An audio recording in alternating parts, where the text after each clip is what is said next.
et ainsi de suite. Qu'est-ce qui s'est passé? Est-ce que vous avez un compte à rendre encore en dehors du professionnalisme de la musique, ou soit en dehors du beau talent, de publier comme ça, parler de n'importe quoi au nom d'un serviteur de lui, centre de l'Internet, quelque part, ça nous a touché. Et un moment après, on vous voit à la télé enregistrer, non, en fait, de présenter une émission ensemble avec notre confrère, et ça lui fait bien. Mais pourquoi c'est là? On ne peut pas arranger en particulier à la famille?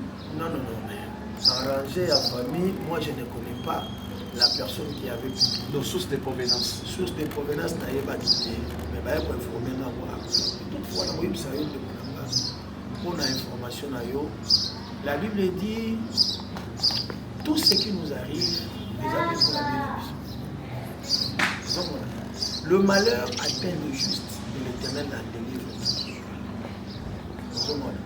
Tout concourt au bien de ceux qui aiment Dieu. Ça veut dire que biloko musu ezoya eza mamusu ya kosiliba te awa musu otuna nzambe quel langage y a-t-il derrière cette parole?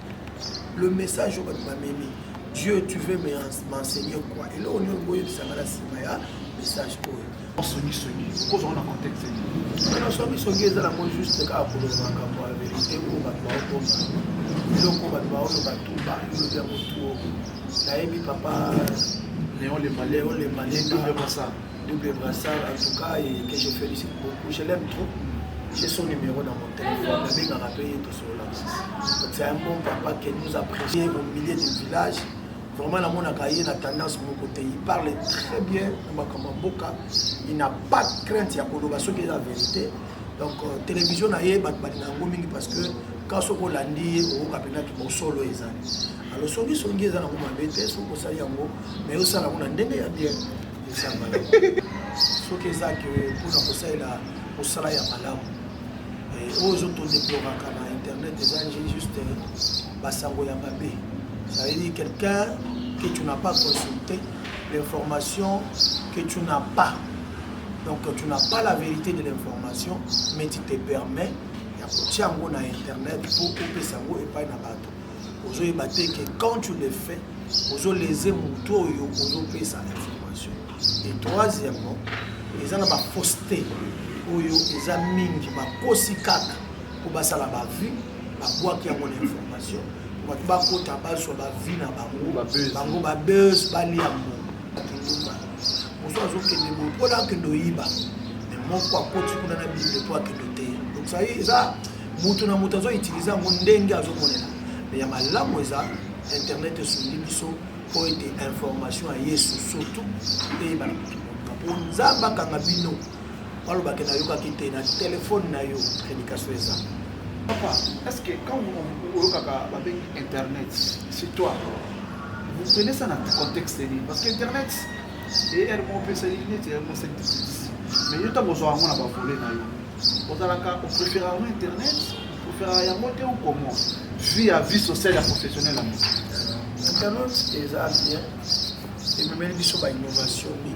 Internet ça dit que les lots qui ont la nouvelle car à les lots à 5 heures car à 5 heures juste 5 heures 1 minute aux informés dans le monde entier. Donc ça veut dire que nous sommes comme 5 heures 2-3 minutes. C'est vraiment bon. Ok, pour chaque téléphone dans la prédication, à chinois à au monde et à Congolais. Merci beaucoup. Attention, la prédication est allée bien en Congolais, mais là, on a Barcelone, chaque téléphone peut être dans la Bible. Donc, c'est-à-dire qu'il y a beaucoup de continuer à alors, Balobi Mikodo, presse en ligne avec Moller Tingala. Tous s'abonner massivement. Nga vie de loin. Na s'abonner, na Mikodo, presse en ligne. Ah, Moller Tingala. C'est très amusant et très mignon. Et Moller Tingala aux fantastique. Siècle. C'est pas à part. Bonsoir et bonjour chers amis fidèles, tous les spectateurs de la chaîne Moller Télévision sur Canal Plus 346. Votre émission Songi officielle. Merci beaucoup chers amis. Vous êtes plus de 50 millions de nos amis fidèles, tous les spectateurs qui nous regardent à partir de la ville province de Kinshasa et ceux qui nous regardent à l'étranger. Donc nous sommes sur Canal Plus 346. Chers amis fidèles, tous les spectateurs de la chaîne Moller Télévision. Restez toujours branchés pour regarder seulement que votre émission Songi officielle. Songi officiel est dans la sens ébélé. Songi officiel est dans la psychose qui vous solote, surtout tout le bien de vérité. ici que il y a malamoté de quand on y molé on a sens à solo. Alors, comme nous vous avons promis déjà, il y a déjà certaines semaines que nous allons recevoir ensemble avec vous. C'est notre frère, il est évangéliste, il est serviteur de Dieu. Il s'appelle frère José Zita.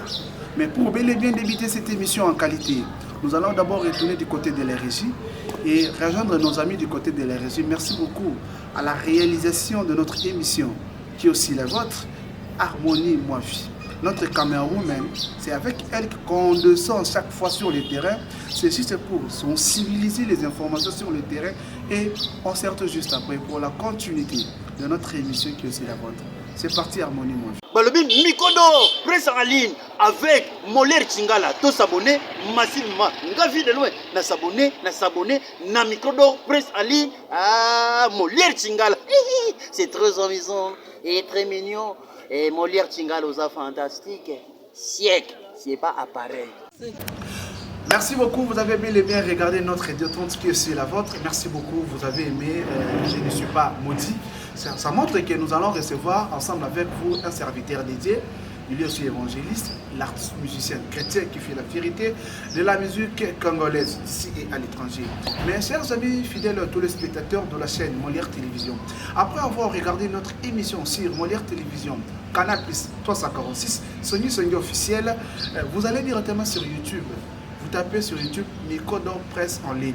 Vous allez voir les intégralités de nos émissions que nous enregistrons ici, précisément dans la province de Kinshasa, là où nous sommes résidés. Mais vous, vous êtes à l'étranger. Regardez les exercices que vous allez faire. Dans le pays aux Aliana,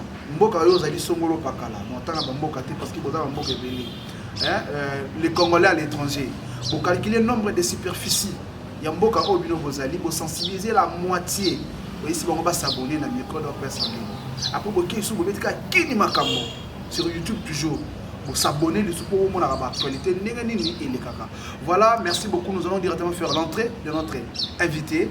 Selon l'heure à laquelle vous allez regarder cette émission partout dans le monde entier, c'est notre frère José Zita. Bonjour et bonsoir. L'évangéliste, bonsoir, frère José Zita. Bonjour, bonsoir, merci d'avoir Molière Télévision. Que Dieu vous bénisse. Nous avons apporté à plus s'il faut au lieu déjà. Parce que nous avons ne les appelez pas s'il vous plaît. Parce que je pense qu'ils ont ajouté valeur au fond. Serviteur de Dieu, frère José Zita. Ça fait longtemps que ça m'a bénéficié en fait. Oui. Des années vraiment. Ça fait longtemps parce que nous avons longtemps. Donc, tu as dit lobby, tu as accepté dans les matins. Non, mais là, ça a ouvert à tout le monde. Donc, il y a des émissions, on a 5-6 émissions par jour. Il y a Internet, même et je suis ouvert à tout le monde. Ceux qui ont un problème d'abandon, ceux qui ont un message à presse, pourquoi ne pas. On est là pour ça, il y a la serviteur de Dieu pour la bateau bazo luka kobenga bino ko baluka biso ayebi nini bazo zela kozo soko sobe okandele importance wa te tu es serviteur de Dieu à quoi. Voilà, donc on a le bateau ça serviteur de baumbu ya nzambe avec baumbu ya nzambe. Nous sommes là pour le service de Dieu. Alors, vous êtes là pour le service de Dieu. Merci beaucoup, frère José. Moi, j'aime vous appeler évangéliste. Amen, pas de problème. Pourquoi? Parce que vous allez monter dans le podium.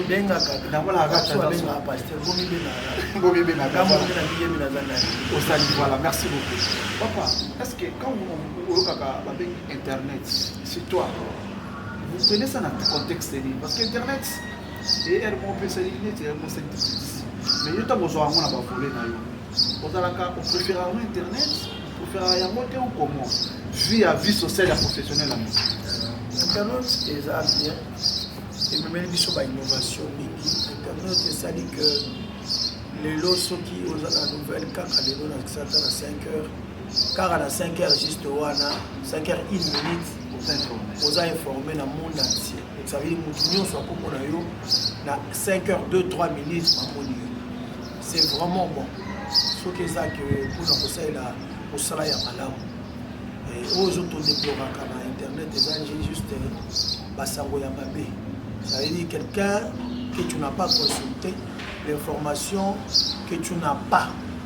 Donc tu n'as pas la vérité de l'information, mais tu te permets de coacher en internet pour couper ça et pas na bateau. Aujourd'hui, que quand tu le fais, vous les émoutons et vous payer sa information.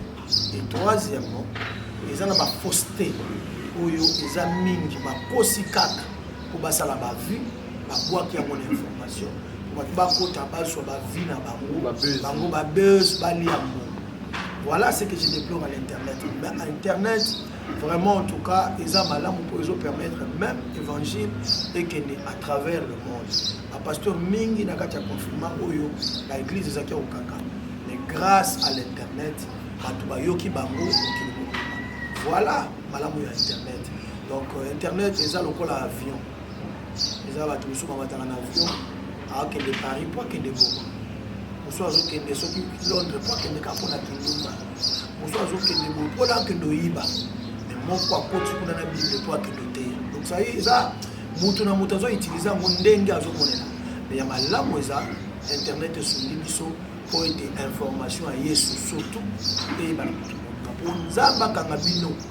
Alors, bah, que na yoka qui na téléphone na yo prédication ça. Ok, ouais. Pour chaque téléphone, il y a la prédication. Attache chinois à Omona et à Congolais.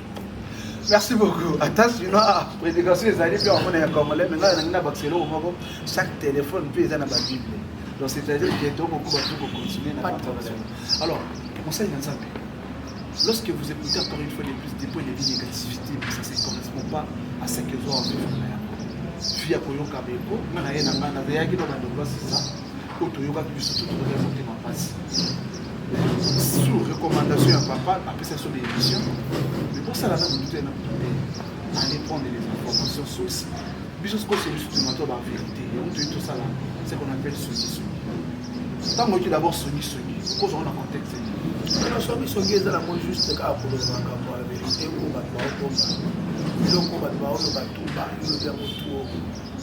papa. Léon les Malais, double brassard, en tout cas, et que je félicite beaucoup. Je l'aime trop. J'ai son numéro dans mon téléphone. C'est un bon papa que nous apprécions. Quelqu'un qui est au milieu du village. Vraiment, la mon a tendance de mon côté. Il parle très bien. Il n'a pas de crainte. Il y a qui est la vérité. Donc, télévision, parce que quand on l'a dit, on a solo. Alors, Songi est dans mon bête, mais aussi dans mon bien. Merci beaucoup, Songi, tout ça, la mon année, il y a bien. Alors,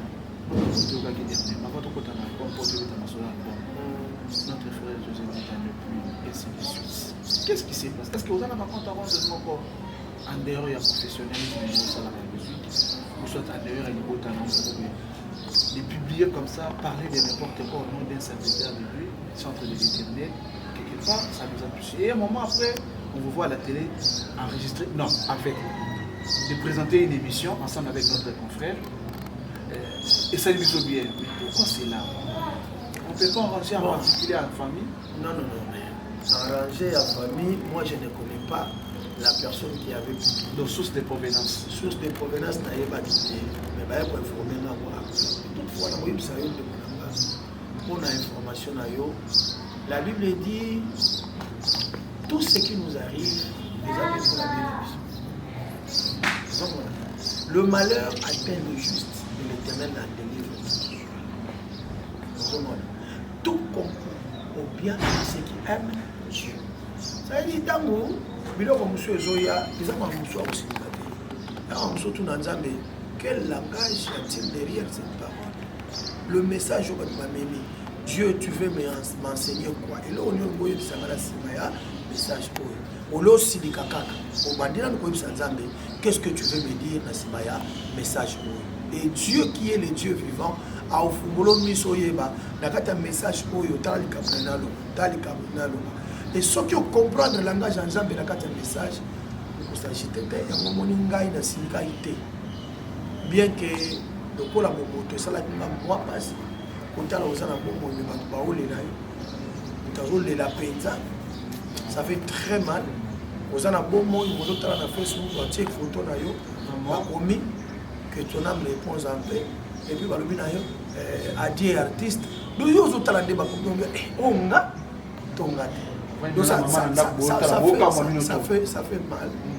Mais toutefois Nzambe mutabi pourquoi permettre la vie n'a plus bas Nzambe, c'est Dieu qui permet toutes choses à bien ou à mal, c'est lui qui est l'auteur. Biso to kumisa ka Nzambe koloba que la gloire revient au tout-puissant, ndenge a permettre qui et ça la bandingo wana et na kumisi. Parce que voilà, je n'ai pas besoin d'enquête pour aller faire part. C'est une question de la population. Non, ça m'enquête très. Il faut avoir foule. On voit qu'il y a un côté dans foule. Foule, on a réclamé que vous voyez que la même saleté. On n'y a pas de côté. Foule a réclamé. Foule a foule. Et nous, le Seigneur nous a dit tout ce que nous allons nous rencontrer avec, tout ça la preuve, il y a pas d'ensemble, tout surmonter la tentation. Et la Bible dit aucune tentation est pour que soit inhumaine. Donc, Dieu permettra que. Et ne permettra pas que nous soyons tentés au-delà de nos forces. Ça veut dire que nous soyons la bisson, ils ont mesuré par rapport à ma casse, ils ont appelé sa bisson. C'est-à-dire, je suis fort. Tant que vous écoutez ma casse, ils ont battu et tendu le colon en ils ont mis. Voilà, merci Seigneur Jésus. Au but qu'on fortifie ce matin, depuis les années on a parti aux États-Unis, c'est Maître venu à Mata, à participer à Afrique du Sud. Papa m'a passé à Cocopaï, Maître 0D, MP Dari, Maître Dimbambe, plus big up à vous vraiment. Frère José était là, donc merci beaucoup. Voilà. Alors, papa José, je ne suis pas menti. D'où vous avez tiré titre voilà. Genèse 1.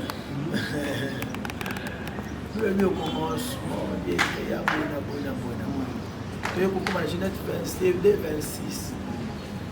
Abandi kolebisa bato ke apamoli ntango akreaki nadena kaka ntango akreaki ntango aye kocreye sikoyo motu akreye biloko nyonso asilisiti aye kocreye motu akreye mwasi na mobali nde ayebisi bango soyez féconds, soyez bénis, multipliez, remplissez. Mutalobi Bongo, créateur du ciel et de la terre. Ça va? Créateur du ciel et de la terre. Genèse 2, 26, si je me trompe. Tala yango pour la skat, Anzala qui voit son bali, bandi copain. Pour le balabango, soyez féconds, soyez bénis, remplissez, multipliez. Pour Anine, il y a eu ça bateau. Il y a eu ça pour Anine, parce que bateau. Bato bandenge bato bazo croire plus na maloba oyo moto azoloba ke maloba oyo Nzambe aloba. Or na vie na biso Nzambe ici a déclaré kala que nous sommes bénis. Nzambe tango asilisa ekosala biloko nyonso abi voici tout ce que j'ai créé était bon. Et puis il s'est reposé. À se reposer qui na 7e jour. Na 6e jour ndeska salaka moto. Tango asali moto atali ekitoko. Amoni moto bien. Ndalobi, voici ce que j'ai créé était bon. Nzambe na notre roloba te kasa elo mabe. Et puis tango asali ça qui na pambole biso bi soyez bénis, soyez féconds. La bouche de Dieu nous a bénis. La zongi na Genèse kapo kuna nde Bible banda. So na bina ya côté la nouvelle leçon baba ata misusu tabandi kuna ndeska kola lakela malamu moto. Apambola moto. Donc tabandi lakela moto mabe. Donc, quelles sont la vie dans un commettre en l'élo, dans les canaux l'élo, il y a moins de violence à préférer qu'on les gagne en Jérémie 29, 11 le dit. Et ici, c'est sur ce moment Dieu nous a bénis. Zamba pambola biso. Zamba tombola biso. Vous comprenez? Après ça, ils ont toute bénédiction possible. Vous comprenez? Il y a un moment où on a ça, on a dit, bandeko ba otalangai, otika koyoka plus bad. Qu'est-ce que Dieu a dit dans ta vie? Et là, on est aux endroits spéciaux au Kakakaya Nzambe la vie. Tu écoutes plus les hommes que Dieu. Et le prophète moi pour le balayo la kela bangabe. Au commis souci. Pourquoi vous avez un souci? Il devait éprouver les prophéties. La prophétie pour savoir si elle vient de Dieu. Examiner les prophéties. Yo examiner te malamo okangi yango okotie na motema oyebi ke nalakela malamu alors que nzambe alakela malamu okoki na yo mpe na monoko na yo kochange maloba wana. Ça veut dire oboyi na yo yango olobi je refuse ça, moi je suis béni. La Bible dit la vie et la mort sont au pouvoir de la langue. Au moment où monoko ezoloba soki ezodute te bondima yo ezodute te makambo nyonso ozoloba okozwa yango.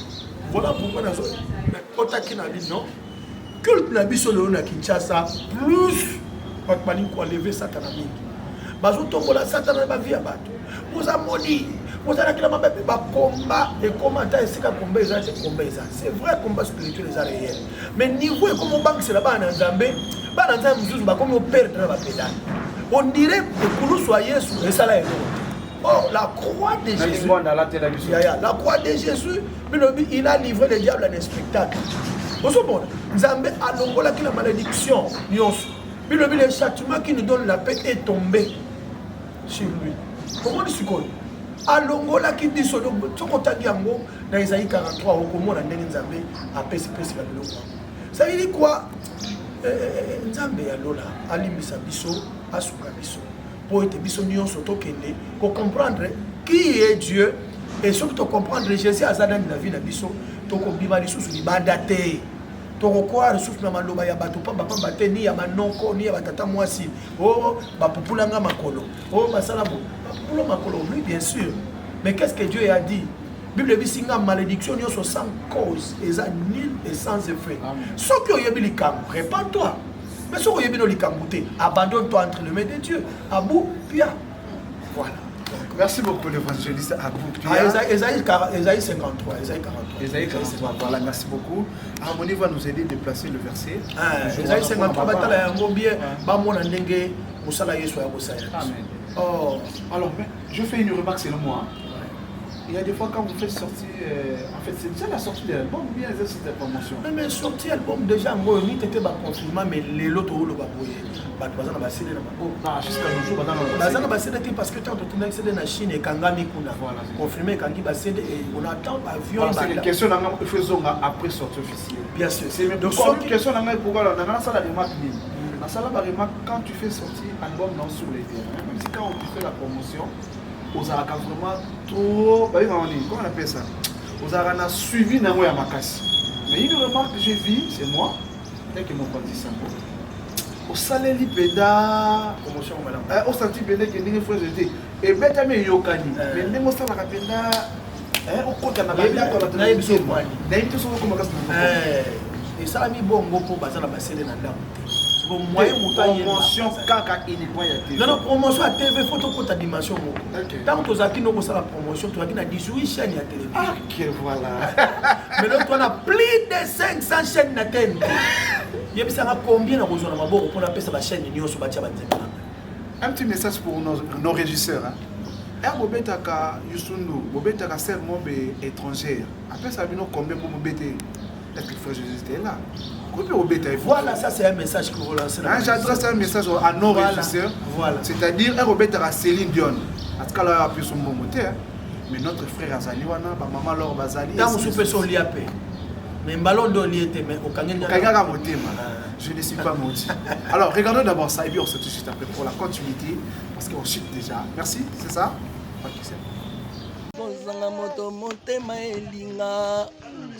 Nazana ba vouloir mais nazana pouvoir kozwa motango motema elinga ebembe soso matanga teme soki abungi mokolo na tunaka ye pa ba voisin atako na sila valere pano meliwana nga nekono moko akoki pe kolela ye ona vana na yo bamvula bien ke opandi foye me basouvenir eleki bebo nazo souffrir modéro vraiment pour la yo papa Molière ils ont ce problème qui dit ça caprito fallait reloko mayo samwe iloya ba vraiment souvenir otikelinga na balesheke bango pe bazo sekanga bazo yembelanga oya tikalisima moi c'est ali koka mwana magorodo pe bazo yorke ferkinyam bisou bye.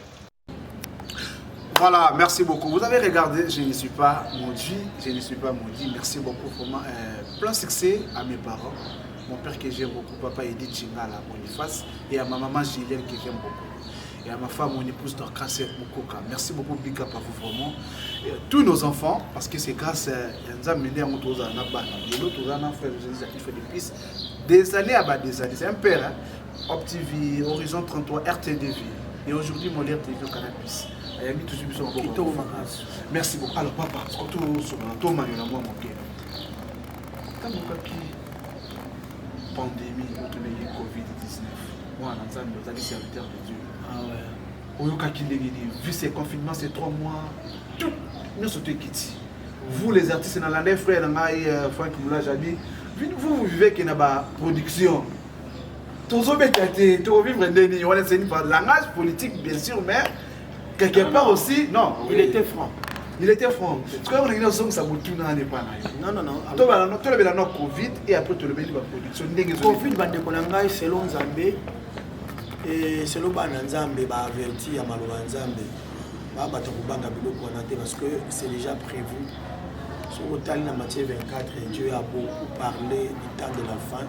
Alors, ce ne sera pas encore la fin, ce sera le commencement. Ça commence seulement le commencement ils allaient avant. Et Babylone, il y a des maladies, des guerres, c'est la prédiction, c'est la prophétie. Alors quand vous attendrez des guerres, les pluies, les guerres de maladies, et nous savons que nous avons Covid-19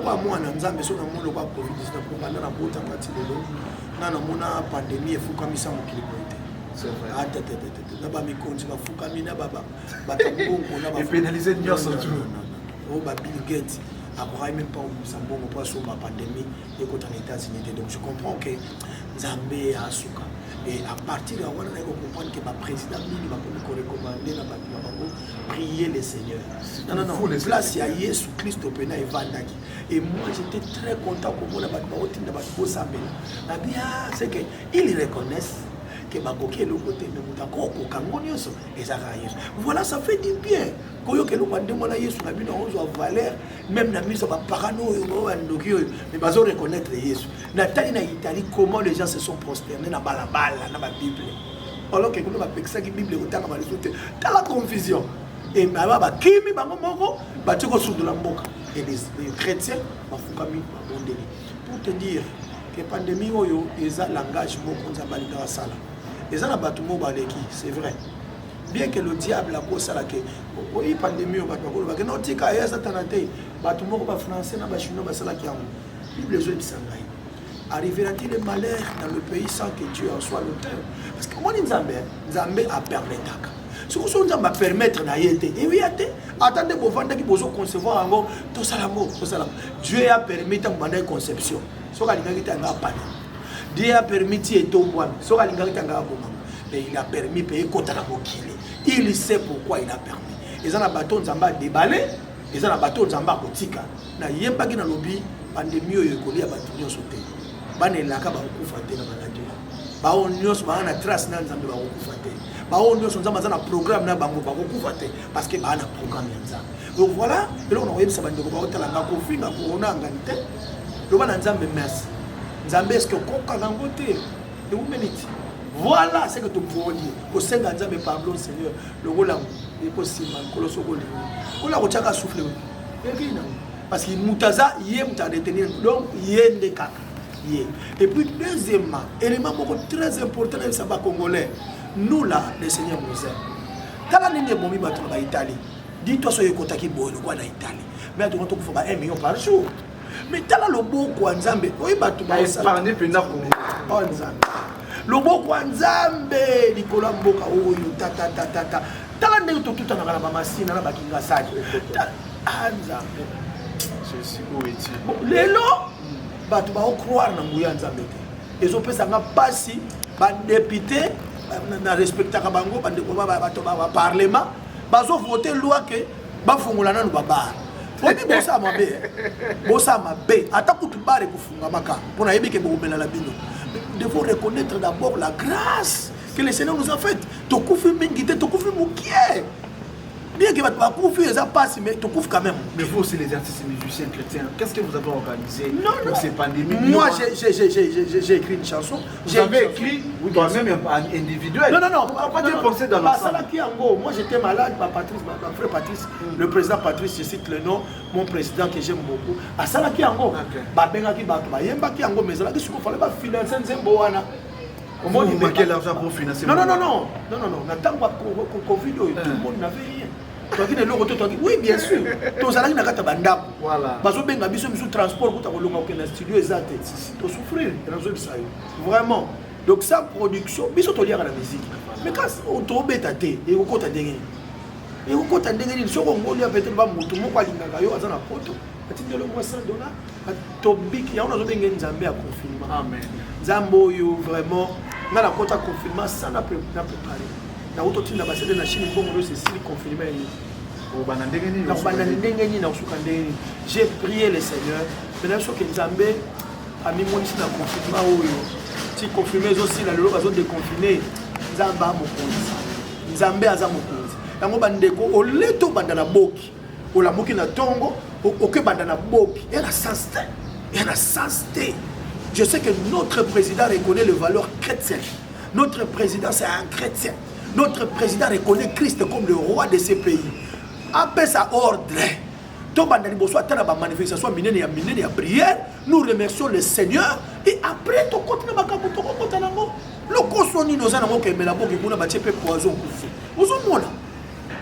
remercions d'abord le Seigneur. Important. Il faut que les gens oublient vite. Yango monandel sabandeko tozo ngala me pana Yesu totika na l'église fumama to vanda tana batere moko moye organiser ba concert gouvernement ya bato chango kuna botini ba frère Patrice ya koto botini ba frère José Nzita ya na batere libanda ba basangani gratuit likolo terrain ngala ndimi na bataka ba minini nous allons partir to yebisa batuke Nzambe aza mokonzi to kufite na pandémie oyo to betela Yesu maboko to yepona ko glorifier ka merci voilà ko remettre Nzambe na ko pesa Nzambe place na ye to lobi Nzambe merci parce que nous reconnaissons que so to kufite eza yo okonza mboka na yebi ko kolanda ngo kolanda no kaka atolande te buta kolanda webisa yo moi le frère José dit à votre frère votre fils du pays sunga biso moi je n'en peux limiter sunga biso papa s'il vous plaît to bandana remerciement koto mbolanzambe ko sala ba kitu moko ya minene pour na kopesa nzambe merci après ba vaguer na occupation na bango je sais que le Seigneur a pas mon absence. Merci frère José Nzita. Encore une fois des pistes j'ajoute pour notre évangéliste frère José Nzita, président de la République. On vous appelle Fachi Beton. Oibio ozali président ya bureau te il remarque pour vous président ya terrain. C'est-à-dire qu'on se reyoke loko kitimba. Mais message je reconnais son frère José Nzita. Et comme le bénin la matouille. Organisez-vous, c'est bien de déconfiner momentanément. Parce qu'il y a un déconfinement total, c'est momentanément. Oui, bien que.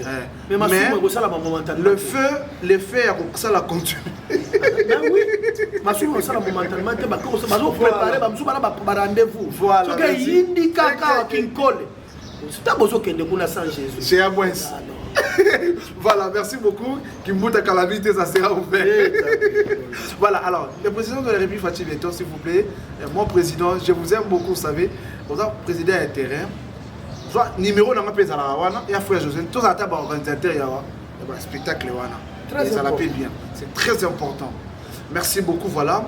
Il y a une sœur qui vous aime beaucoup, mais aujourd'hui c'est son anniversaire. Aïe Singa, le frère José Nzita. De citer seulement son nom et de lui souhaiter joyeux anniversaire. Elle s'appelle Élisée Mocheneke, puissance.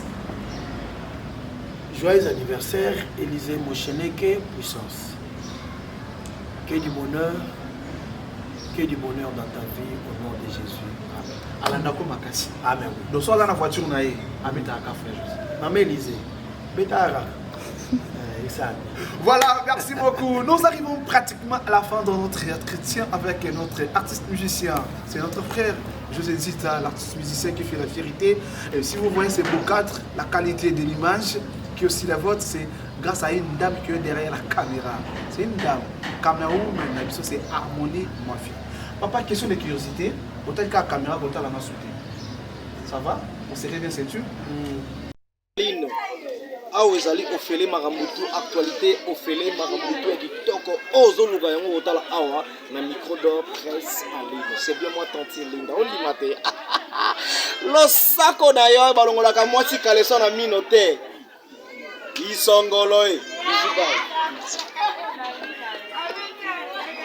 ezala motuna moko boyelingaki biso bapandisa totuna yo motuna na panda dire ya baconfinement nde mosali baémission ebele na baconfrère ebele bandeko na nga balekaki liboso na nga batuni yo motuna wana te ngai pene nazwi panda plus de 30 minutes oyo natikali mpe kotuna yo motuna wana te kozosuyera lokola yo moko ozali journaliste epe ozali invité mipose question mirépondre question liboso na koloba na biso eta ya mboka na biso eza ndenge nini lelo spirituel mboka na biso efungwami mboka na biso ekomi libre mboka na biso ezongi liboso ya nzambe mpo liboso tozalaki lisusu te po ete ancien régime erejetaki Israël erejetaki nzambe mais lelo tozwi un président qui reconnaît nos valeurs aye kozongisa mboka na maboko ya nzambe mpe azongisi relation na biso na Israël.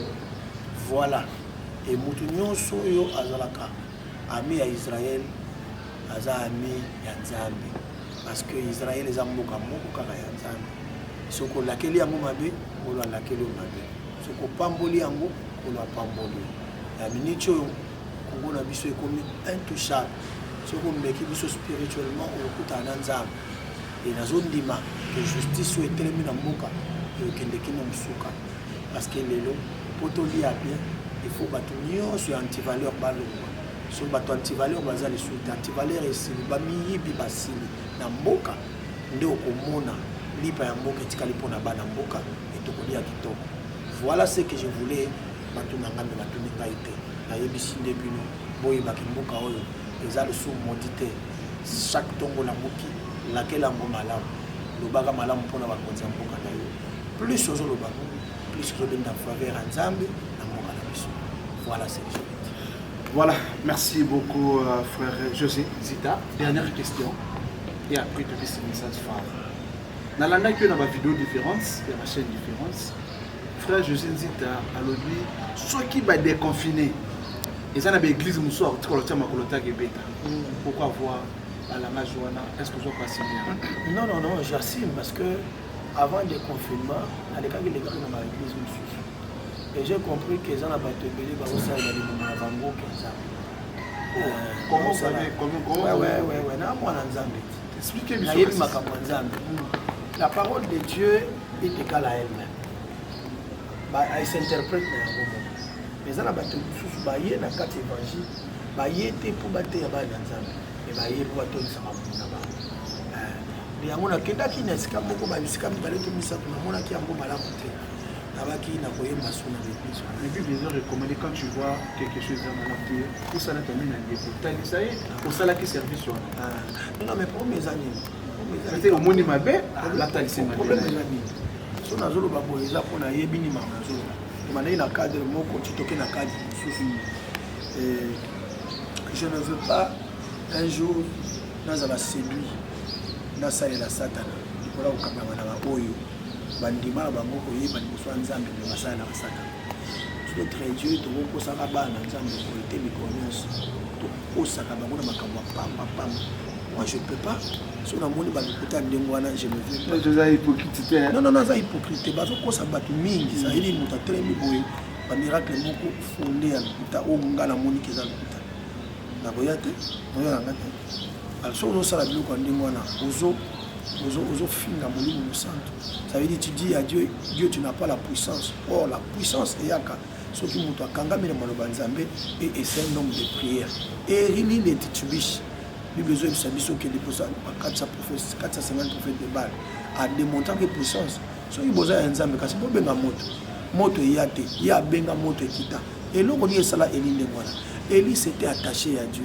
Élie priait beaucoup. Élie aimait Dieu et Élie avait un appel. Est-ce que le biloko wande esala bobulu ya mwana et quand bazote ovandi bozotala omona bena onet maseki penako et bayo za ba mbongo Non, non, non, je ne viens pas. C'est tout. Voilà, merci beaucoup frère José Nzita. Biso on a to comme Nasuka pour l'émission Biso Songi. Alors, message phare pour la participation de l'émission et puis face aux chrétiens.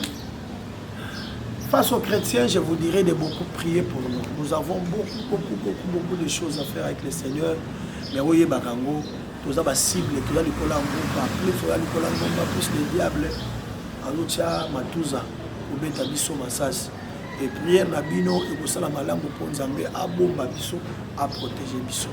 Nous avons vraiment besoin de la protection dans Nzela Balosam. Et on a repris sa beauté. Na bandeko nyonso oyo baza à travers le monde na moni na Paris ndeko nanga la grande sœur de madame maman Epainette Muzozona na papa Freddy Mbali naye na ke na Londres la grande sœur de madame maman Clarisse Muzozona papa Soba Panzo na ingénieur Moudi Miyaki na Kinshasa awa na Pamboli maman Lina Mouvaro la confiance maman Lina Mouvaro zalaka na yo Zamba Pambolayo et à Pamboli le pasteur Amos Mbayo Kitenge, le ministre des Sports et des Loisirs de mon pays. La Bossanité, papa bienvenue à Simbanga Ansel. Papa bienvenue à Simbanga Ansel. La maman Annie. Derrière des grands hommes, il y a toujours eu des grandes femmes.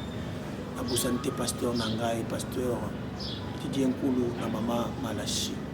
L'église Nangala Pépinière, mon marabé Simbote. Ba nangai mwasi nanga ma femme maman Rachel Nzita Muzozona ma chérie que j'aime beaucoup ba nangai la pesimbote na ya nangai bosu Vanessa Siblim Pengradi et ma mission mélodie du ciel nous sommes na mélodie ya bino amour na sepeli mingi na caméra ou meno maboko nezo bouger te et à tout droit le la trépied harmonie zamba pamola yo maman harmonie ma vie ah, moi vie ça va pas merci beaucoup Nayo. Je ne suis pas maudit s'il vous plaît. Quand les choses semblaient ne pas marcher dans ma vie, il a dit de ne pas m'inquiéter pour l'endemain. Je ne dépends pas de ce que le monde me dit. Ah oui, moi j'ai confiance à tout ce qu'il m'a promis. Oh, je ne suis pas maudit. Oh, oh, oh, oh. Aïe aïe aïe aïe aïe ça va aller, aïe aïe ça ira, aïe aïe je suis béni. Merci beaucoup, merci beaucoup. Voilà, alors nous arrivons. Merci mon frère José. Merci beaucoup pour l'invitation. Merci. Attends, dans la résidence à frère José précisément à limité, voisin à Fatih Béton. Alors, merci beaucoup, chers amis fidèles, tous les spectateurs de la chaîne Molière Télévision. Un petit rappel. Tous en a booké Canal Plus 346. Songi officiel. Songi officiel, notre devoir est de descendre sur le terrain. Toujours quand les informations sont fausses. Tout bien, moi, frère. Mais si on veut bouquer qui moi le coup, tu recadrer carrément. Frère José Nzita, c'est notre frère. Nous sommes tous solo ensemble nabino. Ici quoi betino le babu pour l'imisi biso. Parce que nous le bima lamu, le coup nous on pas nabino. Merci beaucoup à maître bienvenue à Matali depuis États-Unis. Coco pas bébé 0 maître 0D. Merci. Merci beaucoup chers amis. Une fois de plus un big up à vous depuis Bundes. Depuis dans Bundesliga. Merci beaucoup à toi. Aris Mouaou Mopao depuis Balobi Mikodo, presse en ligne avec Moller Chingala. Tous s'abonner massivement. Ngavi de loin. Na s'abonner, na Mikodo, presse en ligne. Ah, Moller Chingala. C'est très amusant et très mignon. Et Moller Chingala aux fantastique. Siècle, c'est pas appareil. C'est comme ça la moto monte ma elinga. Nazana ba vouloir mais nazana pouvoir. Motango monte ma elinga. Ebembe ya soso matanga deme soki abungi mokolo na tunaka ye pa ba voisin atako na sila valere pano meliwana nga nekono moko akoki pe kolela ye mpona vanda na yo bamvula bien ke opanzi foye me basouvenir eleki bebo nazosouffrire modero vraiment mpona yo papa Molière. Ils ont ce problème qui dit ça caprito fallait reloko mayo samwe iloya bafema souvenir otikelinga na balesheke bango mpe bazosekanga bazoyembelanga oyo atikali nsima mwasi alikoka mwana magorodo mpe bazoyorke ferkinyam bizubai awa ezali ofele makambutu actualité ofele makambutu ya kitoko ozoluka yango otala awa na micro d'or presse en ligne c'est bien moi tanti linda olima te losako na yo balongolaka mwasi kaleso na mino te isongolo e